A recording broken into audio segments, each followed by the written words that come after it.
Sri Sai Satcharitra, The Wonderful Life and Teachings of Sri Sai Baba, Chapter 46. Baba's Gaya Trip, Story of Goats. This chapter describes Shama's trip to Kashi, Prayag and Gaya and how Baba, in the form of his portrait, was there ahead of him. It also describes Baba's reminiscences of the past birth of two goats. Preliminary. Blessed, O Sai, are your feet, blessed is your remembrance, and blessed is your darshan, which liberates us from the bond of karma. Though your form is invisible to us now, still, if the devotees believe in you, they get living experiences from you. By an invisible and subtle thread, you draw your devotees from far and near to your feet and embrace them like a kind and loving mother. The devotees do not know where you are, but you so skillfully pull the wires that they ultimately realize that you are behind them to help and support them. The intelligent, wise and learned folk fall into the pit of the sansar on account of their egoism. But you save by your power the poor, simple and devout persons. Inwardly and invisibly you play all the game, but show that you are not concerned with it. While you do things but pose yourself as a non-doer, nobody ever knows your life. The best course therefore for us is to surrender our body, speech and mind to your feet and always chant your name for destroying our sins. You fulfill the wishes of the devotees, and to those who are without any desire, you give bliss supreme. The chanting of your sweet name is the easiest sadhana for devotees. By this sadhana, our sins, rajas and tamas qualities will vanish. The sattva qualities and righteousness will gain predominance, and along with this, discrimination, dispassion and knowledge will follow. Then we shall abide in ourself and our Guru, who are one and the same.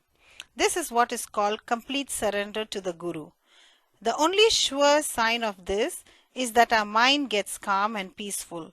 The greatness of this surrender, devotion and knowledge is unique for peace, non-attachment, fame and salvation etc. come in its wake. If Baba accepts a devotee, he follows him and stands by him day and night, at his home or abroad. Let the devotee go anywhere he likes. Baba is there ahead of him in some form, in an inconceivable manner. The following story illustrates this. Gaya Trip. Sometime after Kaka Sahib Dikshit was introduced to Sai Baba, he decided to perform the thread, Upanayan ceremony of his eldest son Babu at Nagpur.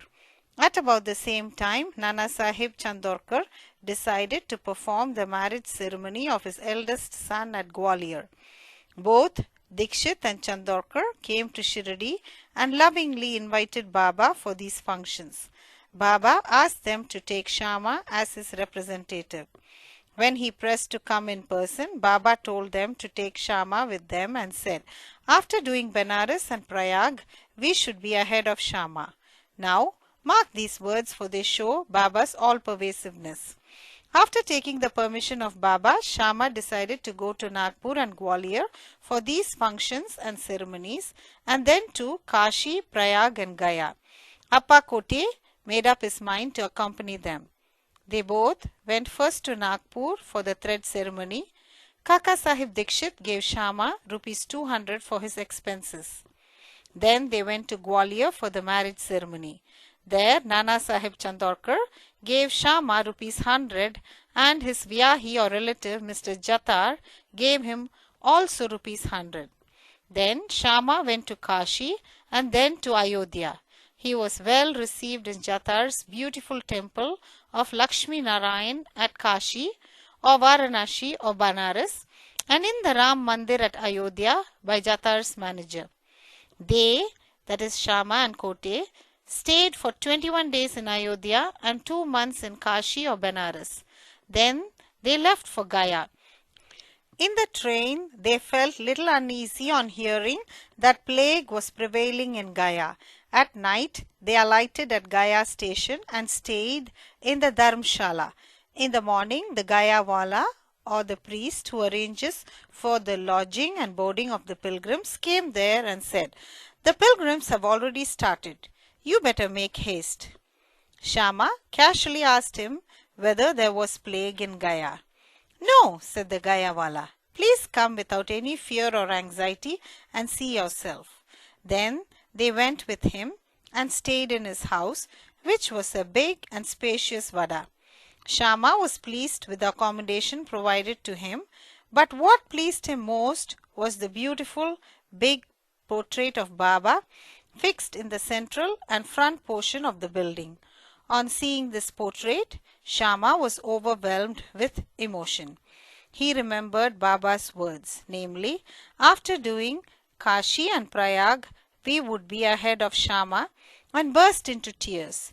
His hair stood on end, his throat was choked, and he began to sob. The Gayawala thought that he was afraid of plague prevailing there and therefore was crying. But Shama enquired of him how he got Baba's portrait there.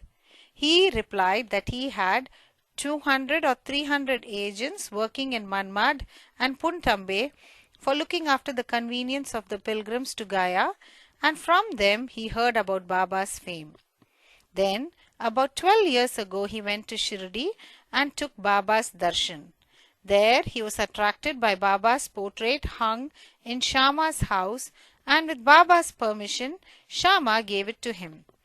This was the same portrait. Shama then remembered this incident.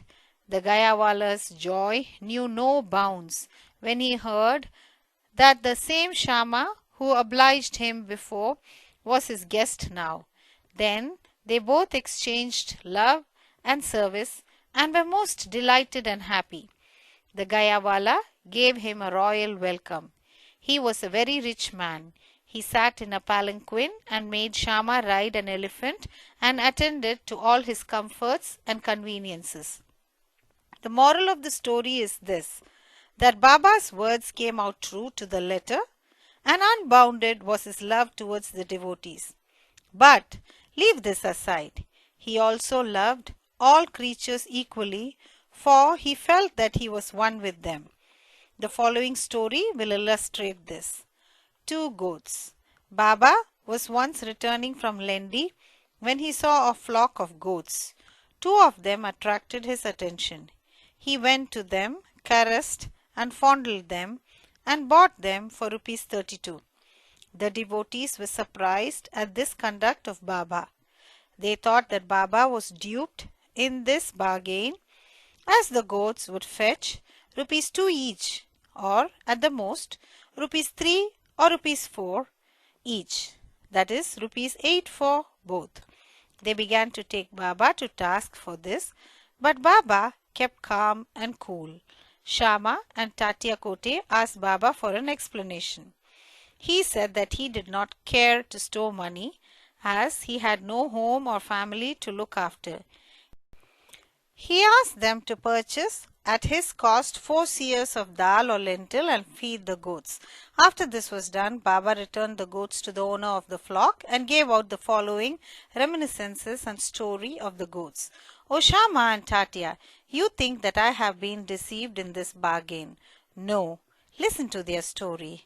In their former birth, they were human beings and had the good fortune to be with me and sit by my side. They were uterine brothers, loving each other initially, but later on they became enemies. The elder brother was an idle fellow, while the younger one was an active chap and earned a lot of money. The former became greedy and jealous and wanted to kill his younger brother and take away his money. They forgot their fraternal relations and began to quarrel with each other. The elder brother resorted to many devices to kill his younger brother, but all his attempts failed. Thus they became deadly enemies, and finally on one occasion the elder gave a deadly blow with a big stick on the latter's head, while the latter struck the former with an axe, with the result that both fell dead on the spot. As the result of their actions, they were both born as goats. As they passed by me, I at once recognized them. I remembered their past history. By taking pity on them, I wanted to feed them and give them rest and comfort, and for this reason I spent all the money for which you blame me. As you did not like my bargain, I sent them back to their shepherd. Such was Sai's love for the goats. Bow to Sri Sai, peace be to all.